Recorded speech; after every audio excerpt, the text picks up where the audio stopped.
সূরাতুল কাউসার যদি তেলাওয়াত করে জুমার দিন, কখন? এশার নামাজের পরে সূরাতুল কাউসার যদি তেলাওয়াত করে, আগে পিছে 1000 বার দুরূদ শরীফ পাঠ করে, তাহলে বিশ্বনবী হযরতে মুহাম্মদুর রাসূলুল্লাহ সাল্লাল্লাহু আলাইহি ওয়াসাল্লামকে স্বপ্ন দিকে দেখার সৌভাগ্য অর্জিত হয়। রাসূলের সুপারিশ পাইতে চাই, রাসূলকে স্বপ্নে দেখতে চাই, কিন্তু রাসূলকে যেভাবে পাওয়ার দরকার, যেভাবে মানার দরকার, সেভাবে আমরা মানতে রাজি না। আমরা গজল গাই। গজল গাই কি? বসে থাকি তোমার আশায় গো নবীজি, বসে থাকি তোমার আশায়, রবিউল আউয়ালের আশায় গো নবীজি, রবিউল আউয়ালের আশায়।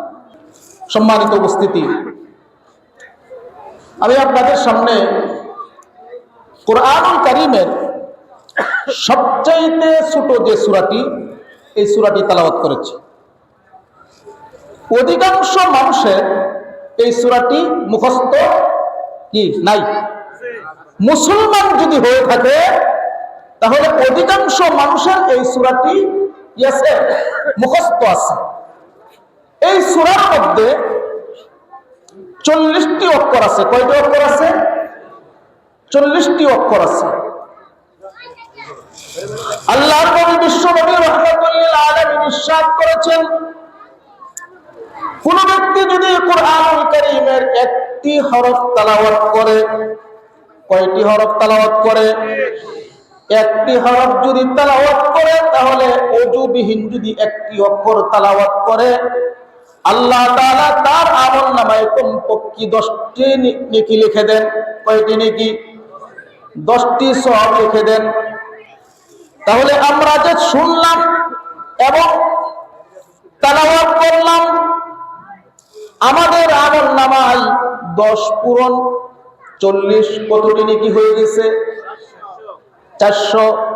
কোন ব্যক্তি যদি ওযুর সাথে এই সূরাতুল কাউসার তেলাওয়াত করে, আল্লাহ তাআলা তার আমলনামায় প্রতিটি অক্ষরের বিনিময়ে আল্লাহ তাআলা 25টি নেকি দান করবেন। কয়টি নেকি?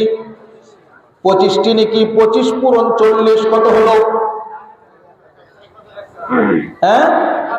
1000 নেকি আমরা আমাদের আমলনামায় লিপিবদ্ধ করে নিয়ে গেলাম। সুবহানাল্লাহ। এই সূরা আর আমল সম্পর্কে তাফসীরে নূরুল কোরআনে আমাদের বাংলাদেশের সর্বপ্রথম বাংলা ভাষায় যে তাফসীরটি হয়েছে, সেটির নাম হলো তাফসীরে নূরুল কোরআন। লালবাগ শাহী মসজিদের খতিব হযরত মাওলানা আমিনুল ইসলাম রাহমাতুল্লাহি আলাইহি এই তাফসীরে নূরুল কোরআন 30 খণ্ডে উনি করেছেন। কয় খণ্ডে? 30 খণ্ডে, 30টা ভলিউমে এই তাফসীরে নূরুল কোরআন উনি কি করছেন? লিপিবদ্ধ করেছেন। তাফসীরে নূরুল কোরআনে উনি লেখেন, কেউ যদি আল্লাহর নবী বিশ্ব নবী রাহমাতুল লিল আলামিনকে স্বপ্নে দেখতে চায়, কি আমরা চাইনি? নবীকে স্বপ্নে দেখতে চাই কিনা?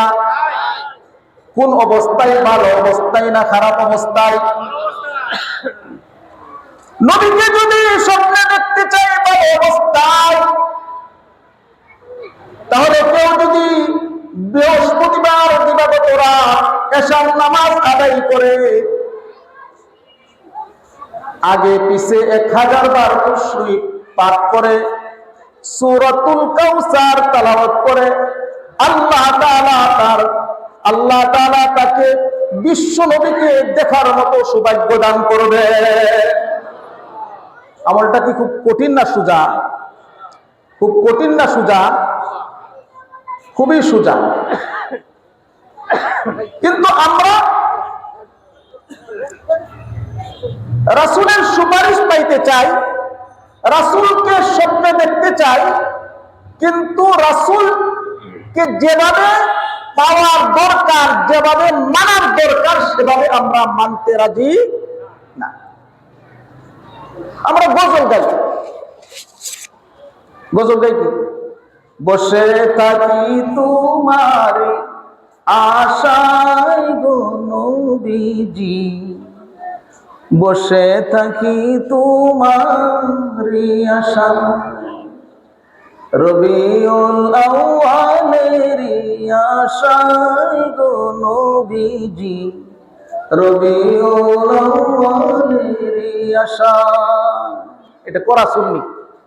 আসলে এরা সুন্নি না। যারা বিশ্বনবীর প্রকৃত উম্মত হবে তারা শুধু রবিউল আউয়ালে নবীজির ভালোবাসা প্রকাশ করেন না, নবীজির ভালোবাসা প্রতিটি মুহূর্তে তার অন্তরের মধ্যে বদ্ধমূল থাকবে। কি বলেন? ফজরের নামাজের আযান দিয়েছে, নবীজির মহব্বতে তিনি কি করবেন? আল্লাহ তাআলার হুকুম পালন করে ওযু করবেন, ওযু করে নবীজির মহব্বতে 2 রাকাত সুন্নতে দাঁড়িয়ে যাবেন। অথচ সারা বছর নামাজের কোনো খবর নাই। দেওয়ালের মধ্যে রাইটিং লেখা আছে, রাইটিং করা আছে কি ঘরে ঘরে মিলাদ দিন, দয়াল নবীর শাফায়াত নিন। কি বলেন? বিষয়টা এরকম। মিলাদ দিলে দয়াল নবীর সুপারিশ কেন করবে বলেন তো দেখি? তোমার না পেট বললো, আমার কি পেট বলছে? আর নবীজির কি মিষ্টি খাওয়ার দরকার আছে? নবীজির সুন্নাত মানতে হবে।